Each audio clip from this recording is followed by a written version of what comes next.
உடைந்த உள்ளத்தாருக்கு அருகில் ஆண்டவர் இருக்கின்றார்.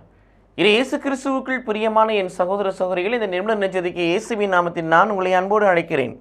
உடைந்த உள்ளத்தாருக்கு அருகில் ஆண்டவர் இருக்கிறார். தான் செய்த பாவங்களுக்காக மனம் வருந்தக்கூடிய, மனக்கசப்பை வெளிப்படுத்தக்கூடிய பிள்ளைகளுக்கும் அருகிலே ஆண்டவர் இருக்கிறார். அவர்கள் பாவங்களை கழுவும்படியாக, சுத்திகரிக்கும்படியாக, மன்னிக்கும்படியாக, இருக்கின்ற நிலையிலே அவர்களை ஏற்றுக்கொள்ளும்படியாக. ஏசாயா 57:15 வாசிக்கிறோம், தான் செய்த பாவங்களுக்காக மனம் வருந்தும் தாழ்ச்சி நிறைந்த உள்ளத்தினரோடு நாம் குடிகொண்டிருக்கிறோம் என்று சொல்லுகிறார். ஏனெனில் உடைந்த உள்ளத்தாருக்கு அருகிலே ஆண்டவர் இருக்கிறார். திருப்பாடல் 145:18 வாசிக்கிற பிரியமானவர்களே, தம்மை நோக்கி கூவி அழைக்கிற யாவருக்கும் தேவன் அருகில் இருக்கிறார். தம்மை உண்மையாய் கூவி அழைக்கிற யாவருக்கும் தேவன் அண்மையில் இருக்கிறார்.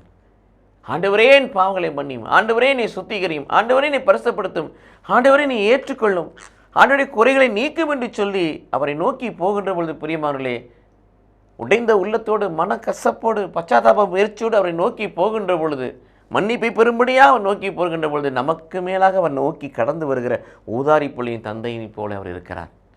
ஆகவே தான் எழுதப்பட்டிருக்கிறது, உடைந்த உள்ளத்தாருக்கு அருகில் ஆண்டவர் இருக்கிறார். தான் செய்த பாவங்களுக்காக மனம் வருந்தக்கூடிய பிள்ளைகள் அருகில் ஆண்டவர் இருந்து அவர்கள் பாவங்களை மன்னிக்கிறார். அந்த அனுபவம் நமது அனுபவம் மாட்டும்.